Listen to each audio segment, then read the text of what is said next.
जरा कल्पना कीजिए एक ग्रामीण महिला की, जिसे शायद जीवन भर यही बताया गया कि मतलब उसकी जगह केवल रसोई की चार दीवारी के अंदर है ना? बिल्कुल, ये हमारे समाज में बहुत आम बात है। हाँ। तो अब जरा सोचिए कि वही महिला भारी मशीनरी या फिर पूरी सप्लाई चेन को संभाल रही है। सही कहा आपने। और इस चर्चा का हमारा जो मुख्य लक्ष्य है वो यही समझना है कि महिला उद्यमिता को बढ़ाने वाली ये जो सरकारी योजनाएं हैं, ये कैसे आधी आबादी को सामाजिक और आर्थिक रूप से आजाद बना रही हैं। तो चलिए इसे थोड़ा बुनियादी स्तर से समझते हैं। मतलब महिलाएं मानव आबादी का लगभग आधा हिस्सा है, लेकिन अगर हम ऐतिहासिक रूप से देखें तो ऐतिहासिक रूप से हमारा समाज पारंपरिक रूप से पुरुष प्रधान ही रहा है। हाँ, एकदम। मतलब घर के अंदर हो या बाहर, महिलाओं को अक्सर समान भागीदार नहीं माना गया है। जी, उन्हें अक्सर ना एक कमजोर या कह सकते हैं आश्रित प्राणी के रूप में देखने की एक रूढ़ी रही है। बिल्कुल सही बात है। ये तो वैसी स्थिति है जैसे किसी रुकी हुई गाड़ी की। मतलब जिसमें क्षमता तो बहुत है, लेकिन पुरानी रूढ़ियों के ब्रेक लगे हुए। सही उदाहरण दिया आपने। लेकिन यहाँ सबसे दिलचस्प बात यह है कि अब स्थितियां तेजी से बदल रही हैं। मतलब सरकार महिला उद्यमियों को आगे बढ़ाने के लिए जो नई पहल कर रही है ना, वो सिर्फ कुछ आर्थिक मदद या सब्सिडी बांटने तक सीमित नहीं है। अच्छा, तो फिर जमीनी स्तर पर मुख्य बदलाव कहाँ आ रहा है? देखिए, यहाँ मुख्य रणनीति है पूरी सामाजिक मानसिकता को बदलना। मतलब प्रयास यह है कि समाज और खुद महिलाएं भी अपने आप को सिर्फ एक लाभार्थी ना माने, बल्कि एक व्यवसाय के मालिक के रूप में देखना शुरू करें।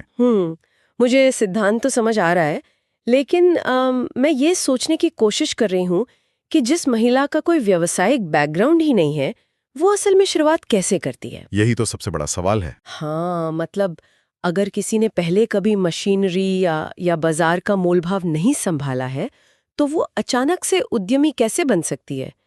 क्या जमीनी स्तर पर कोई ऐसा ढांचा है जो ये काम करता है? तो अब यहीं पर एफपीओ का तंत्र काम आता है, मतलब कृषक उत्पादक संगठन।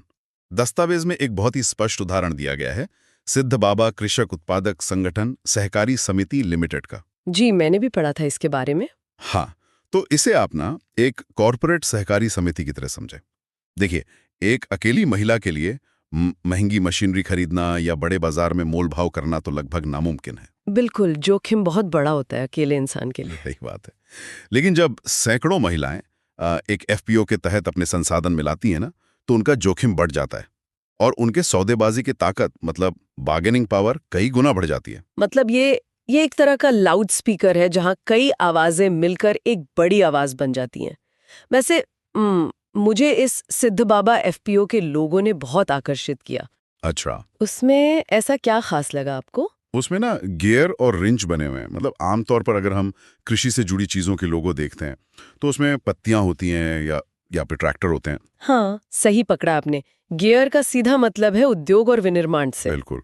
और ये जो दृश्य संकेत है ना, ये बहुत महत्वपूर्ण है। ये साफ बताता है कि महिलाओं का कृषि क्षेत्र में आना मतलब केवल खेतों में काम करने तक सीमित नहीं है। हाँ, ये उत्पादन, मूल्य संवर्धन और पूरे व्यवसाय के प्रबंधन के बारे में है ना? जी। ये महिलाओं को केवल घर चलाने वाली भूमिका से निकालकर सीधे सीधे उत्पादन के नियंत्रण में ला रहा है। और जो लोग सुन रहे हैं उनके लिए सबसे काम की बात यह है कि ये कोई किताबी बात नहीं है। ये एक वास्तविक जगह है कोटद्वार में। हाँ, कोटद्वार में। जी, कोटद्वार में सुखरू देवी मंदिर, सिद्धबली मंदिर और लीसा भवन जैसी जानी पहचानी जगहों के पास ये स्थित है। और देखिए, स्थानीय और सांस्कृतिक रूप से पहचाने जाने वाले केंद्रों के पास ऐसे संसाधन होने से ना एक बहुत बड़ी बाधा दूर होती है। मतलब व्यापार की दुनिया में कदम रखना कम डरावना और अधिक सुलभ लगता है। बिल्कुल, किसी दूर दराज के सरकारी दफ्तर के चक्कर काटने की जरूरत नहीं है। और संसाधनों तक पहुंच को और भी आसान बनाने के लिए उन्होंने सीधे स्थानीय हेल्पलाइन भी स्थापित किए हैं।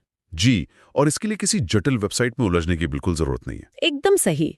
दस्तावेज में कुछ स्थानीय नंबर दिए गए हैं, जैसे 9758134278 और 8822345561 और एक और है 9760030336। मतलब इन नंबरों पर सीधे फोन करके अपना व्यवसाय शुरू करने का मार्गदर्शन लिया जा सकता है। ये बहुत ही व्यावहारिक टूल है। बिल्कुल। और अगर हम इन सभी बातों को जोड़कर एक बड़ी तस्वीर देखें ना, तो पता चलता है कि ये पूरी कवायद क्यों मायने रखती है।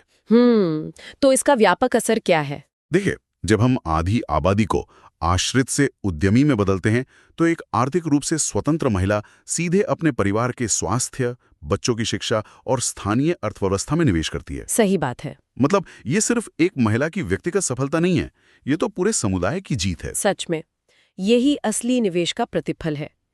खैर, चलिए आज की इस चर्चा को हम एक विचार के साथ यहीं रोकते हैं। जो लोग हमें सुन रहे हैं वो जरा इस बात पर विचार करें जी, बताइए। कि अगर कोट द्वार जैसे क्षेत्र में सिद्ध बाबा एफपीओ जैसी एक पहल महिलाओं के लिए आत्मनिर्भरता के इतने बड़े दरवाजे खोल सकती है, तो सोचिए अगर देश के हर छोटे शहर और गांव में ऐसी सक्रिय समितियां पूरी तरह से काम करने लगें, तो क्या ये हमारे ग्रामीण आर्थिक ढांचे को हमेशा के लिए नहीं बदल देगा? ये एक ऐसी संभावना है जो अपने आप में बेहद रोमांचक है।